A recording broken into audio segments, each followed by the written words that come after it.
రైతన్నకు season start అవుతూనే kharif season start అవుతూనే రైతన్నకు రైతు భరోసా కింద పెట్టుబడి సహాయం కింద రైతన్న చేతిలో 13,500 రూపాయలు రైతన్నకు భరోసా ఇస్తూ నిలబడేది.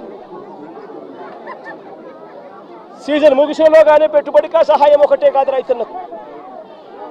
రైతన్నకు గతంలో చంద్రబాబు నాయుడు గారి హయాంలో విపత్తులు వస్తే హెక్టార్కు 15,000 రూపాయలు మాత్రమే ఇస్తా ఉన్న పరిస్థితులు. అది కూడా తప్పుడు మాటలు మాట్లాడాడు, అబద్ధాలు మాట్లాడాడు. ఆయన హయాంలో ఎక్కువ ఇస్తా ఉన్నారంట, జగన్ వచ్చిన తర్వాత తగ్గించాడు. అది కూడా అబద్ధమే. ఆయన హయాంలో హెక్టార్కు 15,000 ఇస్తా ఉంటే జగన్ వచ్చిన తర్వాత వైఎస్ఆర్సీపీ ప్రభుత్వం వచ్చిన తర్వాత దాన్ని 17,000 చేసింది హెక్టార్.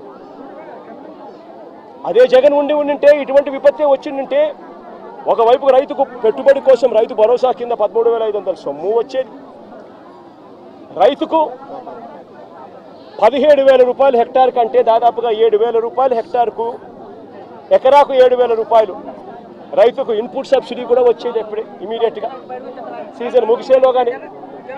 రైతన్నకు ఇదే ఈస్ట్ గోదావరి జిల్లాలోనే ఒక్కొక్క రైతన్నకు ఒక్కొక్క ఎకరాకు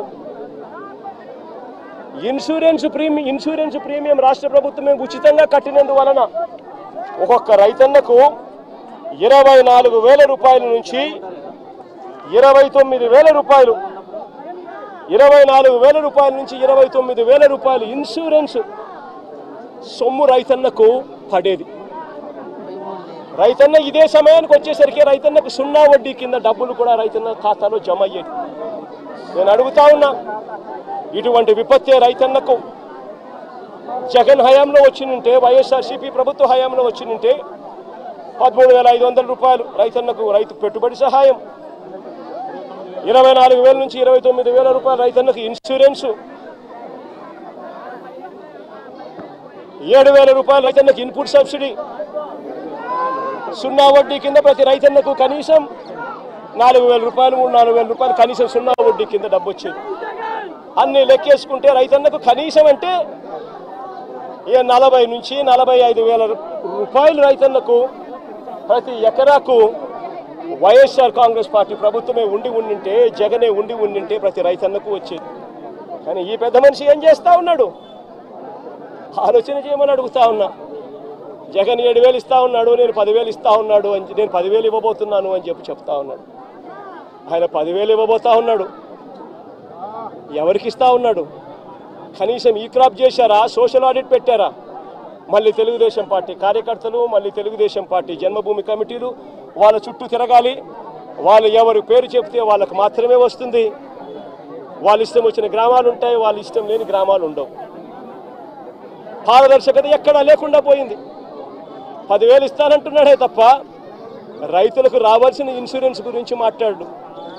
రైతులు నష్టపోతా ఉన్న 24,000 నుంచి 29,000 రూపాయలు ఎకరాకు రైతన్న నష్టపోతా ఉన్న ఇన్సూరెన్స్ గురించి మాట్లాడు.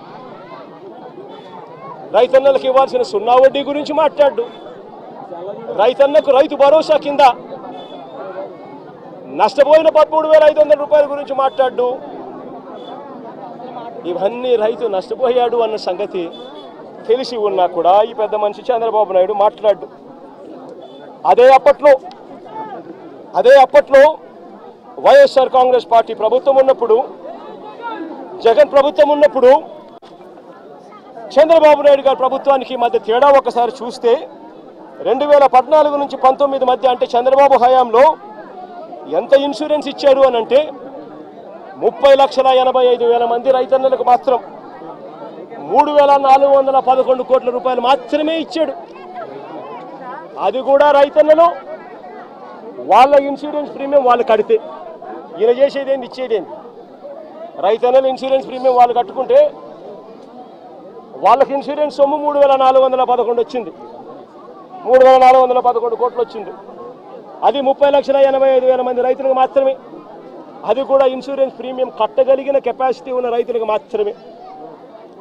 అదే జగన్ హయాంలో ఏకంగా 54,55,000 మంది రైతన్నలకు ఇన్సూరెన్స్ సొమ్ము వచ్చిందంటే తెలుసా? 7,802 కోట్ల రూపాయలు. ఒక్క రూపాయి కూడా రైతన్న ఇన్సూరెన్స్ ప్రీమియం కట్టాల్సిన అవసరం లేకుండా జరిగింది. అప్పట్లో చంద్రబాబు పెట్టిన 715 కోట్ల రూపాయలు బకాయిలతో కూడా కలుపుకొని రైతుల తరపున ఇన్సూరెన్స్ ప్రీమియంను కూడా వైఎస్ఆర్సీపీ ప్రభుత్వమే కూడా కట్టింది. జగన్ ప్రభుత్వానికి చంద్రబాబు ప్రభుత్వానికి మధ్య మానవతా దృక్పథంలో ఎంత తేడా ఉందో ఒకసారి గమనించమని అడుగుతా ఉన్నా. మొన్న 2023-24 సంబంధించిన ఖరీఫ్లో వచ్చిన కరువు,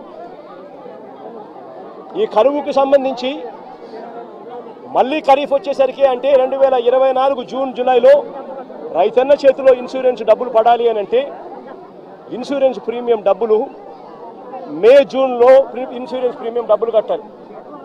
1278 కోట్ల రూపాయలు చంద్రబాబు నాయుడు గారు ముఖ్యమంత్రిగా ఉన్నాడు. రైతుల తరపున జూన్లో కట్టాల్సిన 1278 కోట్ల రూపాయల ప్రీమియం తాను కట్టకపోవడం వల్ల 2023-24 ఖరీఫ్కు సంబంధించిన రైతులకు రావాల్సిన ఇన్సూరెన్స్ సొమ్మును కూడా చంద్రబాబు నాయుడు రాకుండా అడ్డుకుంటా ఉన్నాడు. నేను చెప్పే ప్రతి మాట వాస్తవం. ఊరికే జగన్ మాట్లాడుతూ ఉన్నాడు కదా అని చెప్పి జగన్ మీద అరచడం కన్నా